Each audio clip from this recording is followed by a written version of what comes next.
Hi there, this is the final recap of Teen Titans Season 5.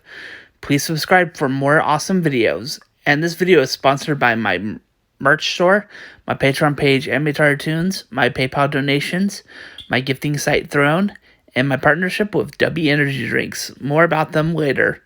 Episode 1 and 2, Homecoming, Part 1 and 2. We typically do a two-part episode at the end of a season. Season 5 is the only season that does one at the beginning. Now on to the recap. Part 1. We learn that Beast Boy, when he was younger, was a member of the Doom Patrol. In a flashback, we see them trying to take down the Brotherhood of Evil. In the flashback, they're trying to stop them from activating a quantum generator capable of forming a black hole and destroying everything in its path. With the Doom Patrol immobilized, it's up to Beast Boy. He's got a dilemma: choose between saving his teammates or destroying the generator. He chooses saving his teammates, and then Negative Men destroy the generator. But Beast Boy gets reprimanded by Mento. Then the episode cuts to Beast Boy, who's performing a magic act. The Titans are uninterested, except Star, where an orb relays Mento's distress call in the amazing jungle, where the Titans find the Doom Patrol damaged ship. Next, they find lifeless Robot Man after being repaired and reactivated by Cyborg. Robot Man rushes off to an empty wreckage facility, not aware he's been deactivated for 5 months. With Beast Boy introduction to the Teen Titans, they set out to find the rest of the Doom Patrol. Later, they find a tank cutting down trees, and the Titans had trouble taking it down. Robot Man hijacks the controls and took it down. They follow the tanks to the Doom Patrol. They eventually track down a large dam-like facility housing another powerful device. Both the Brotherhood and now capture Doom Patrol. By this time, the giant gorilla Monsieur Mala had powered the device with a quantum particle that was previously used in the generator. Night falls, and Robin sets up the plan to infiltrate the facility. The Titans are successful in getting in. Then a fight between the Titans and the Brotherhood of Evil, along with the robot army, erupts after defeating the army. The Titans and Doom are trapped in a force field, except Beast Boy with the Brain the leader,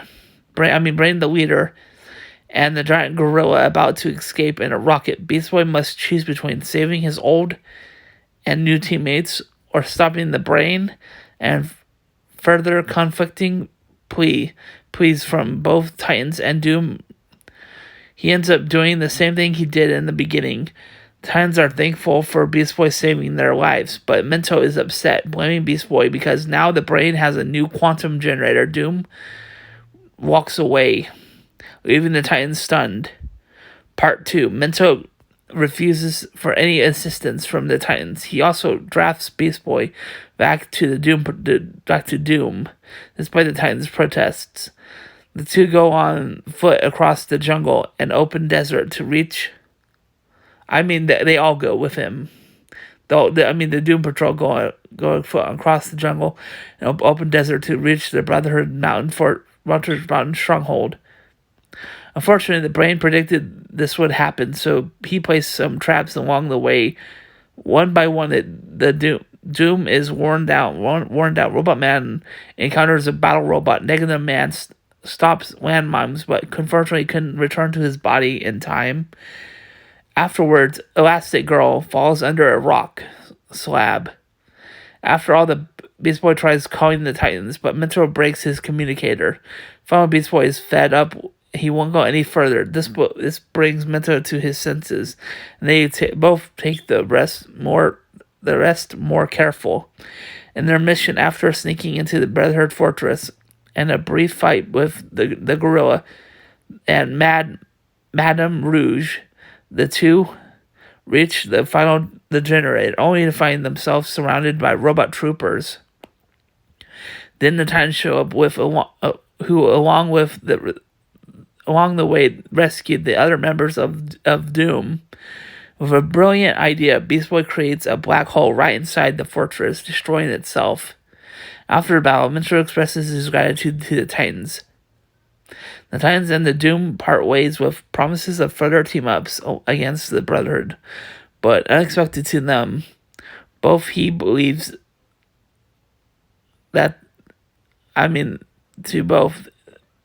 brain believes that the young unpredictable is more dangerous than their enemies of old. Doom has now decided, Brain has now decided to target the Teen Titans and every young superhero around the world. And to aid them, the Brotherhood has recruited a large league of villains consisting of new and old enemies of the Titans. Episode 3, Trust. Wildebeest is being chased through the hills near the Grand Canyon by Madame Rouge. She chases him to the top of a mesa where there's no escape. Then, using his communicator, he contacts Robin, but it's knocked out of his hands and falls and breaks. He's then captured by the Brotherhood, but they're disappointed by the loss of the communicator. But the Brain is confident that they'll be triumphant. They declared that Rouge next target is Hot Spot. In a foreign country, a thief steals urn. Hot gives chase. While Madam looks on, she's warned by the Brain not to get the con and not worry about the capturing Hot himself. After Hot captured the thief, Madam shows up. Now it's chase between Hot and Madam, but Hot powers proved too much for her. While this is going on, Star and Robin track down Wildebeest's last known location. Robin is now seen in the area with Hot. He tells Hot to power down, but it's not. But how it's revealed, this Robin is actually Madam. She's been trying to get him to power down. While this is going on, the real Robin located the Hot. Eventually, Robin has the real located Hot. Eventually, Robin has to give Hot a new comm, but unfortunately, the person he has given his newly made computer was actually Madam in disguise. Because they actually fought around, and she defeats him, achieving her goal. Episode 4, the real control freak has Control Freak has challenged the original Titans to the Ultimate Titans Challenge, but the Titans aren't home. He's planned on waiting then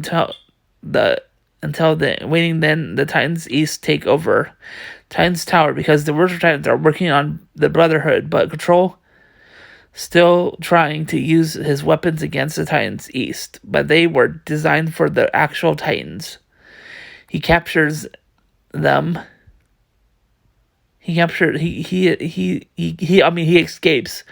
Then he makes a new test against the Titans East, but they are eventually successful. Episode 5.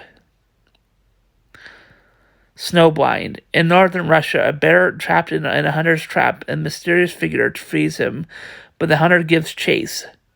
The hunters give chase. The hunters give chase to him to a cliff. There he tells them he doesn't want to hurt them, but they ignore and approach him to attack. Anyway, he glows red, and through his hood, the hunters recognize him. Somebody specific. The hunters all flee, and Teen Titans arrive in their T-ship in response to a distress call, only to find a deserted town. They search anybody to get some clues. Raven finds people taking shelter among the debris. A retired general tells them that one of them, an abomination, is responsible for the destruction.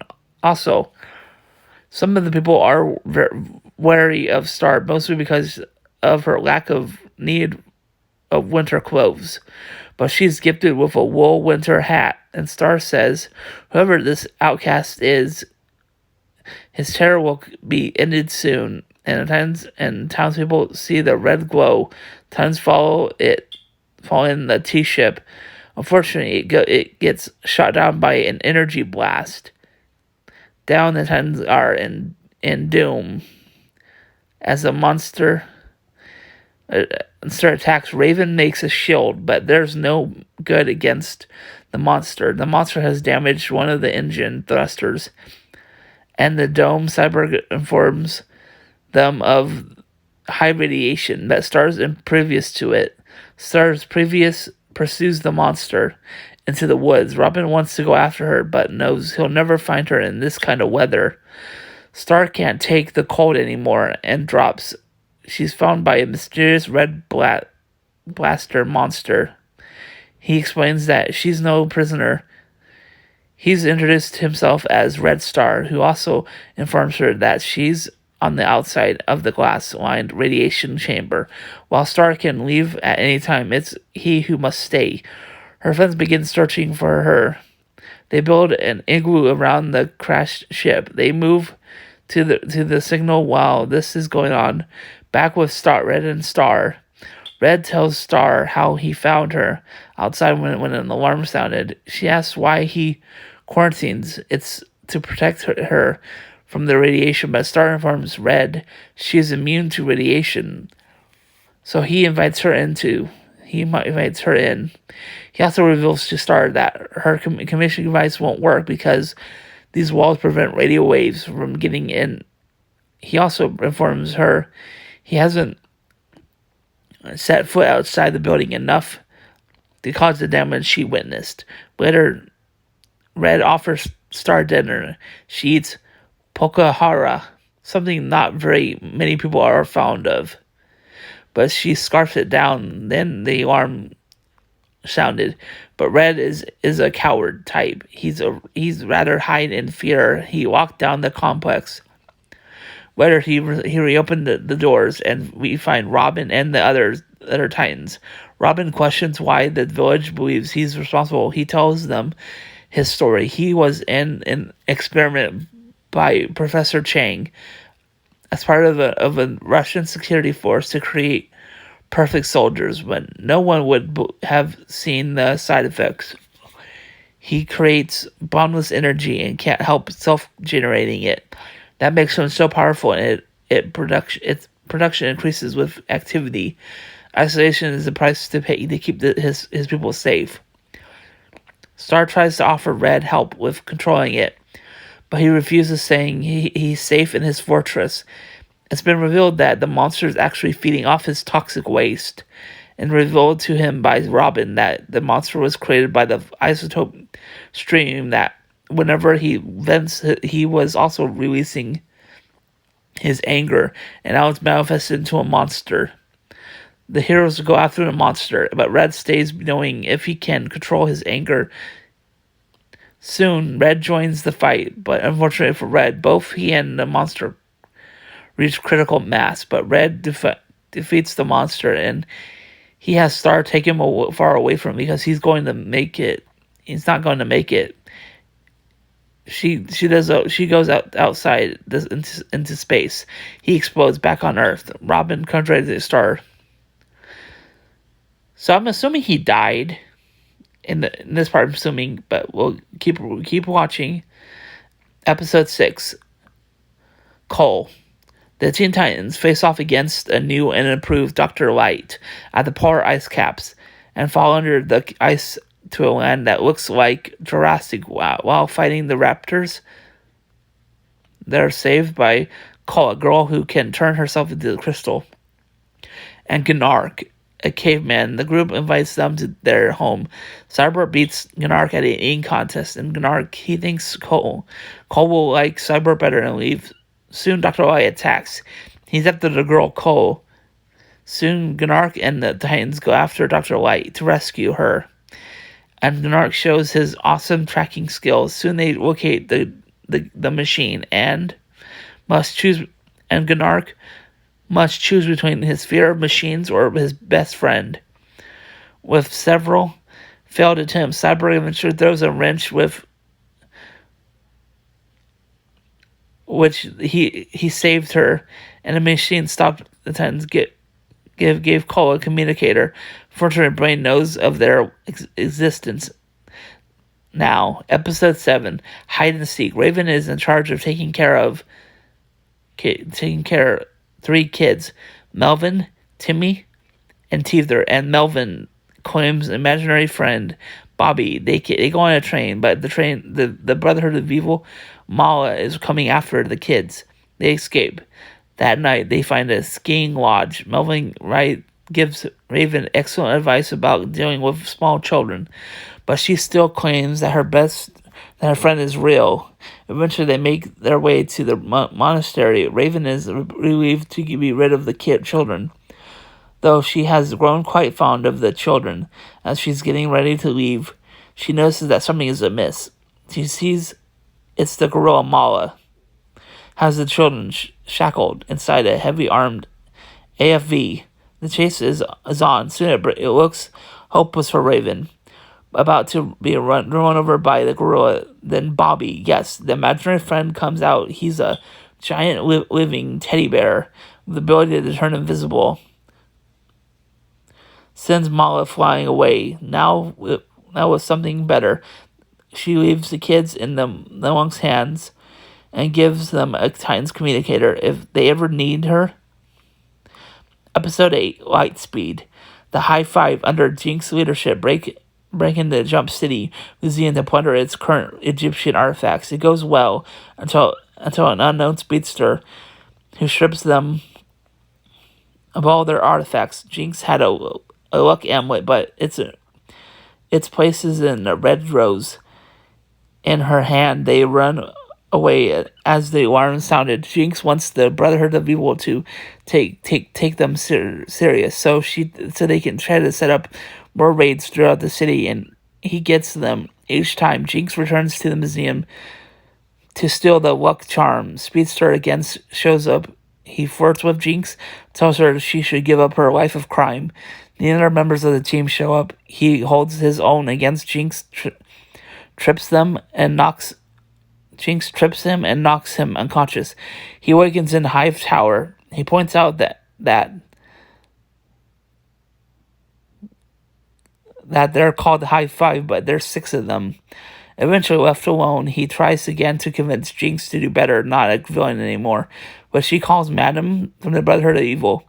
Soon, KF escapes and goes throughout the Hive Tower, including Jinx's room, and the Hive women practically try to stop him. Soon, Madam shows up, and she's not happy with the Hive's work. She goes after KF herself, but Jinx wants to still prove herself to the Brotherhood.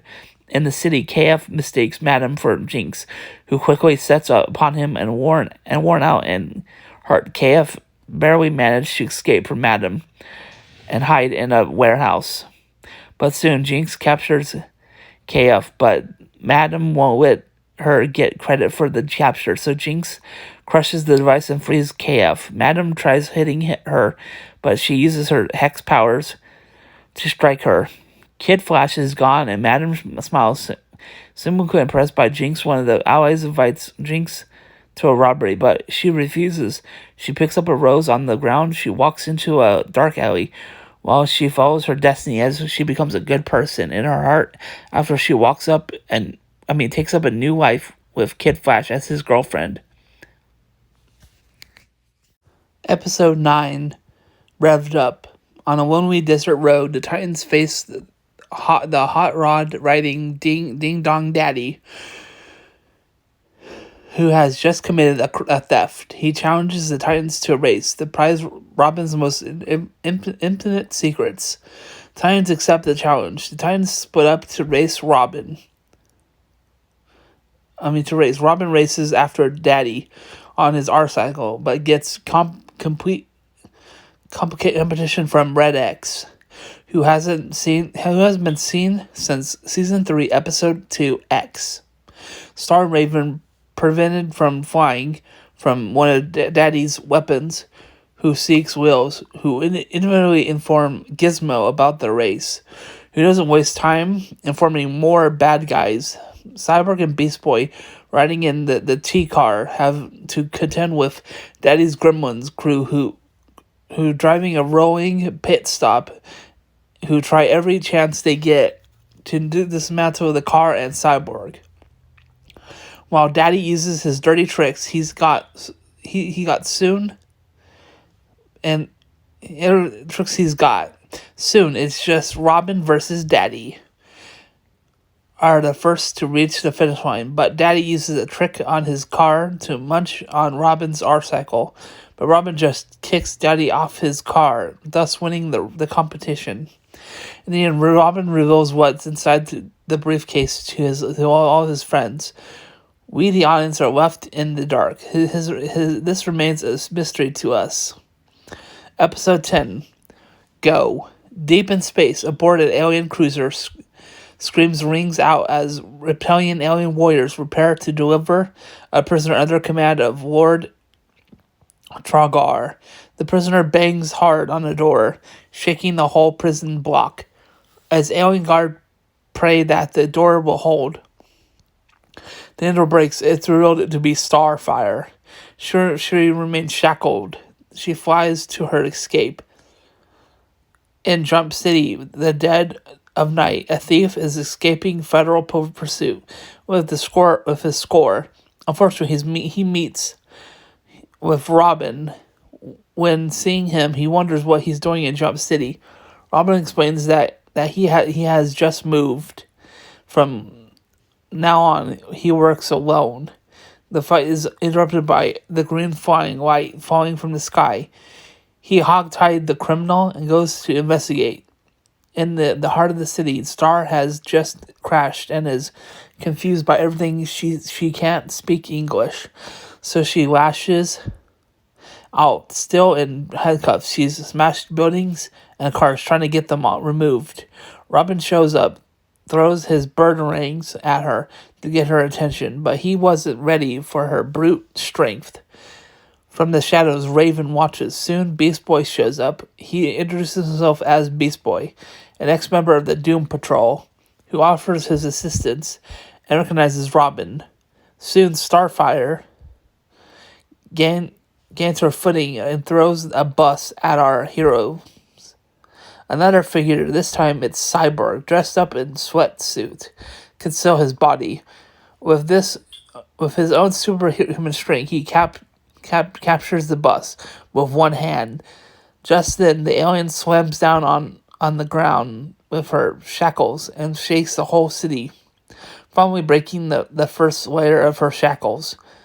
With her hands free, she sends a barrage of energy bolts to the three heroes, missing but destructive to the city. When she awakens, the heroes take cover behind the bus. It seems grim, with no way of stopping her from destroying the city. It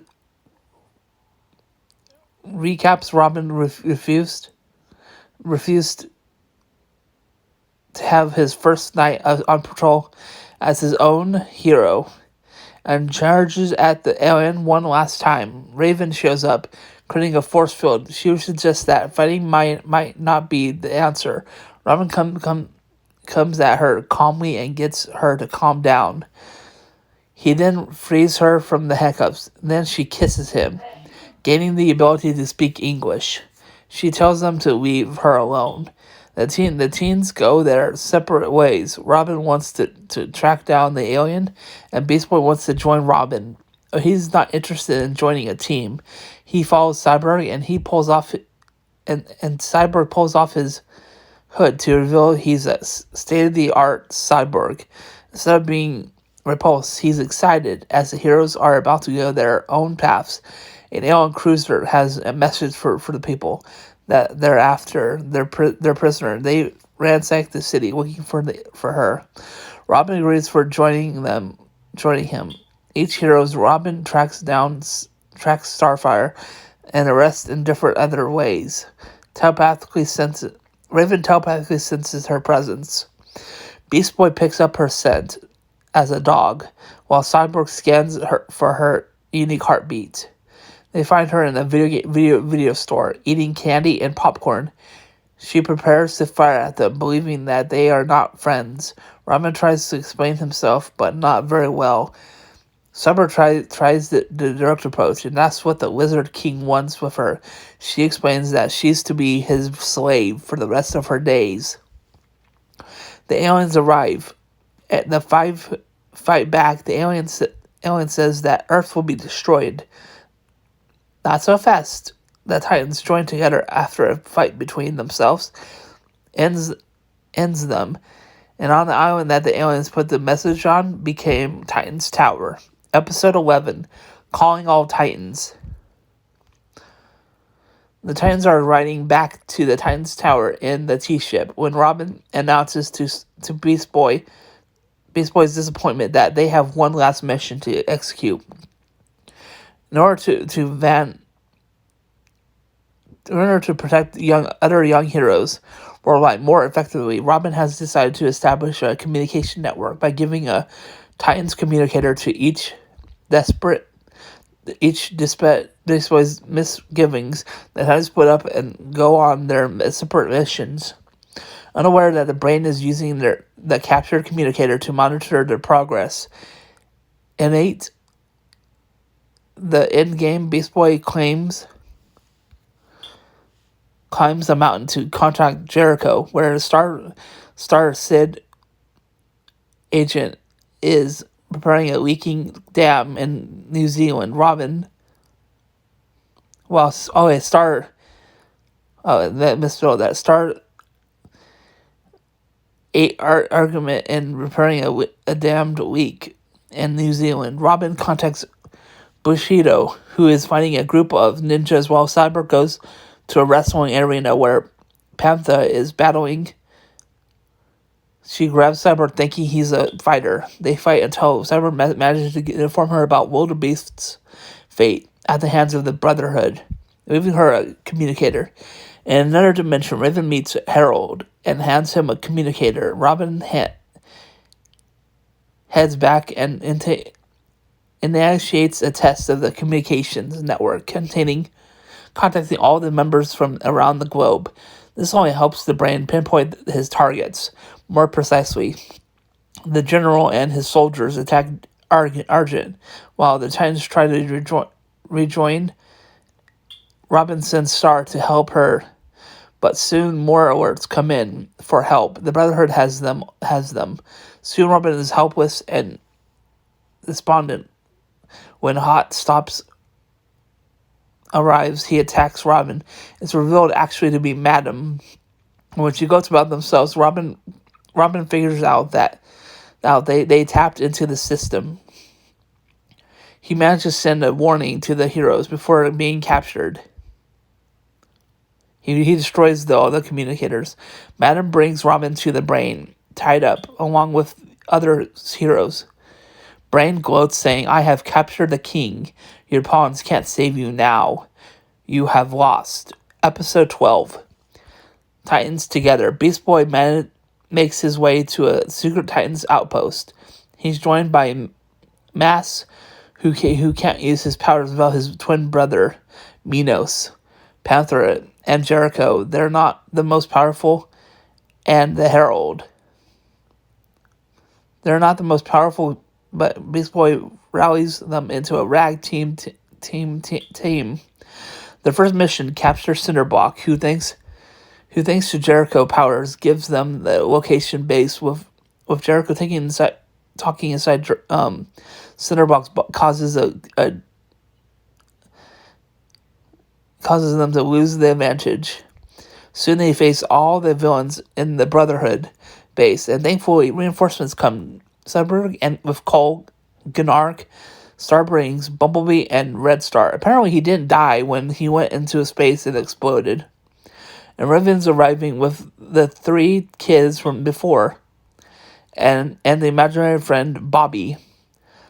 The battle is quickly overturned. During this, Mass was able to get to his brother and freeze him. The 2 fight Chang goons. Then, messing with the control panel, they free the other heroes. Hotspot, Wildebeest, Aqualad, and more. Last to arrive, Kid Flash and his now girlfriend, Jinx.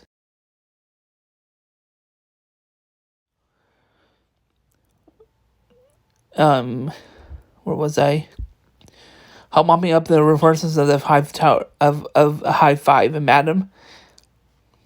And now his new girlfriend Jinx, who mopping up the reinforcements of the Hive 5 and Madam Fury captured villains off to Flash Freeze treatment. As their members dwindle, Brain and Gorilla decide to run for it, leaving the Brain's socket that contains a new core device as a partnering gift. However, Beast Boy and Robin capture them, and the nuclear device is disposed of by Cyborg and Star and Brain.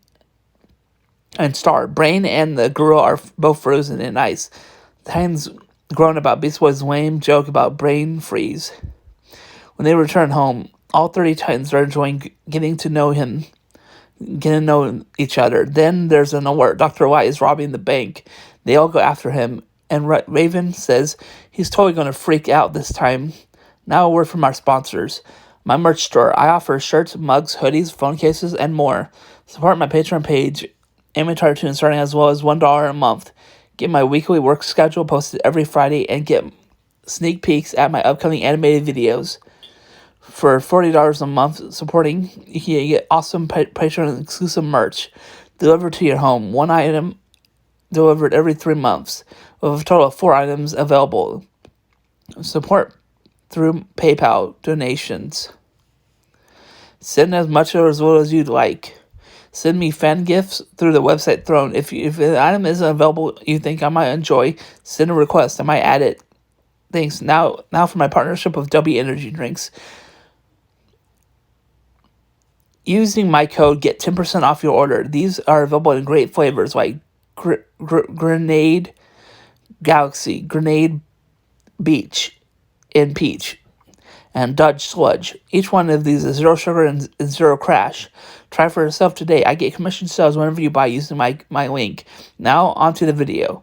Episode 13, Things Change. Following their victory against the Brotherhood of Evil, the Teen Titans have finally returned home after the months of battling fearsome villains. As they walk around the city, saying how great it is, they then notice that the movie rental place is now closed. They notice that a lot of things have changed. The Titans are attacked by a new enemy, a white humanoid creature. During the battle, Beast Boy sees Terra, who has been seen alive since Season 2, Episode 13, Aftershock Part 2. Eventually, BB goes to see Terra in Slade's old hideout, only she's gone. Eventually, he believes he found her attending a high school. In the end, it's not her.